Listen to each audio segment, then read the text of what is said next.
नमस्कार मित्रों। एक औरत रोटी बनाते बनाते ओम नमः भगवते वासुदेवाय का जाप कर रही थी। अलग से पूजा का समय कहाँ निकाल पाती थी बेचारी।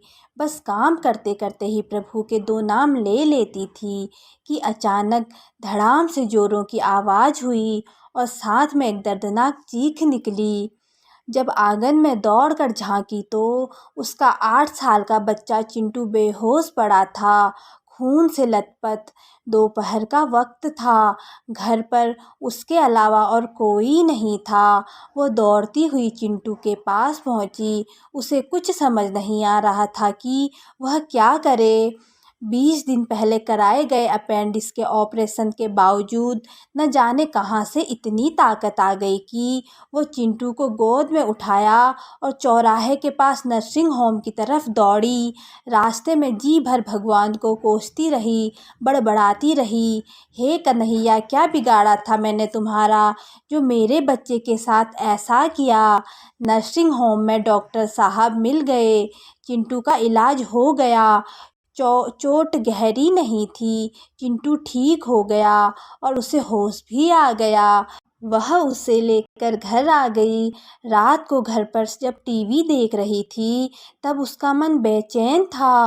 वह अभी भी भगवान को कोसे जा रही थी।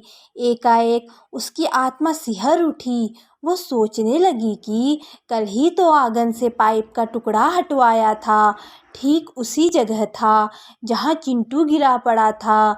अगर कल मिस्त्री नहीं आता तो उसका हाथ पेट की तरफ गया, जहाँ के टाँके अभी भी हरे थे। उसे आश्चर्य हुआ कि 20-25 किलो के चिंटू को उसने उठाया कैसे और कैसे वह चौराहे तक दौड़ती चली गई। वैसे तो वह कपड़ों की बाल्टी तक छत पर नहीं ले जा पाती थी।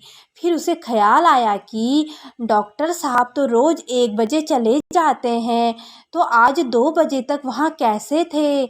उसके जाते ही तुरंत इलाज हो गया, मानो किसी ने उन्हें रोक रखा था। अब वो सारा खेल समझ चुकी थी। उसका सर प्रभु के चरण में श्रद्धा से झुक गया। मन ही मन प्रभु से अपने शब्दों के लिए माफ़ी मांगी। तभी टीवी की तरफ ध्यान आया तो प्रवचन चल रहा था।